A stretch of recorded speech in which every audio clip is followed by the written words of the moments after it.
Hey, good people. It's your girl, Frederica McClary Easley, back with another offering for Flow to Heal Yoga.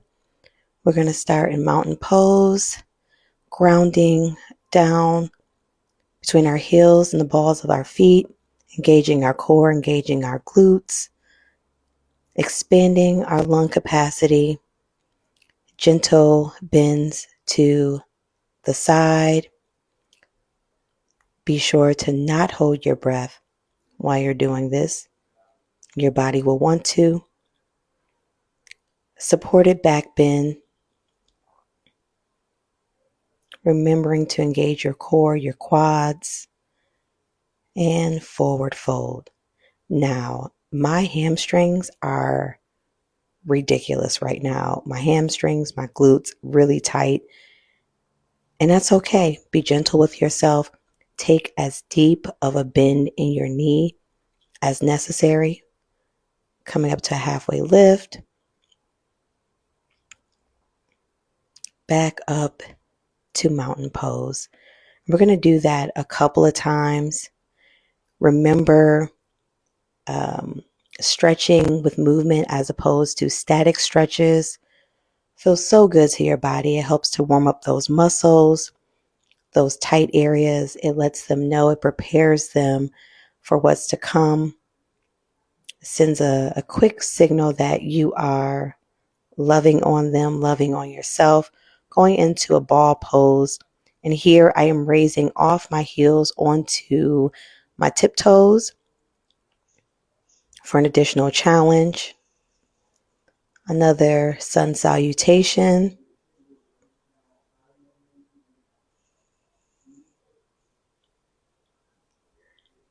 Remember to breathe. And here are a couple of options for the back bend. Like I said, you can do a cactus or you can do a supported back bend. Lowering into a high plank, going into a chaturanga dandasana. So from high to low plank, flipping toes to an upward facing dog. And then pushing hips and glutes back and up into a downward facing dog. And here's your opportunity to really kind of get juicy here. Take some knee bends, one leg, the other, really kind of play with it, raising up into a three-leg dog, being sure to point toes, and coming into a low lunge. And here I'm going to take a minute to do a triangle pose, which is really good to stretch those hamstrings and those glutes. Again, you may not be able to see here, but my knee is slightly bent. The goal is to have your forehead touch your knee. So whatever kind of bend you need, feel free to take that. Now I'm into warrior 1, warrior 2. Being sure to line my arms. Your arms should be tight in this pose. If someone came up to you, they should not be able to move them. Extended side angle. So you would see that I kind of move forward before pivoting my arms. And now I'm into a reverse warrior. And then we're going to do this again, right? We're going to go back into our chaturanga. So high to low plank, upward facing dog. And then eventually we'll get into our downward facing dog. And you already know what we do to one side, we must match with the other. So I'm playing with this a little bit. Again, as I told you, my hamstrings, my glutes are really tight right now. So I'm being sure to not overextend and to do whatever prep work I need to do. For that triangle, you probably saw I kind of moved my right foot over a little bit so I was aligned more to my liking, more in a parallel stance. Again, we're in warrior 2, tight arms, engaging core, extended side angle,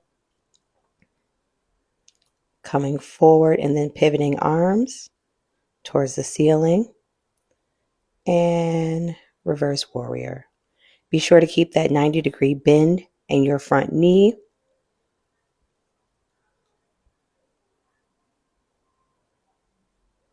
And again, Chaturanga Dandasana.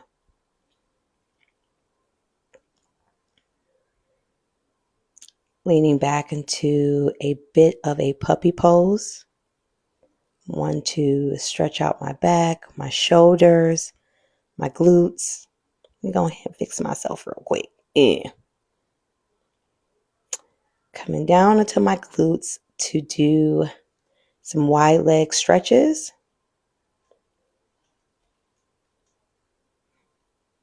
And again, the point here is to open up your hips, is to open up that side. It is to engage your quads. And so whatever kind of bend in the knee you need, feel free to take that.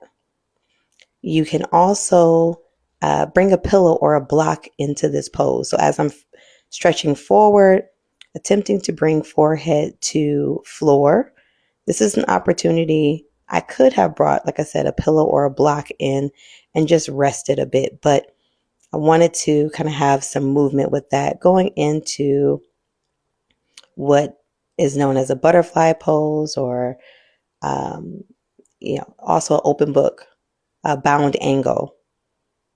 There's a couple of different names, whatever is comfortable for you. And then an additional kind of like runner stretch here. I encourage you to play with the placement of your toes, right? So pointing them versus bringing them back to your face is going to give you a different sensation. You will notice a different stretch.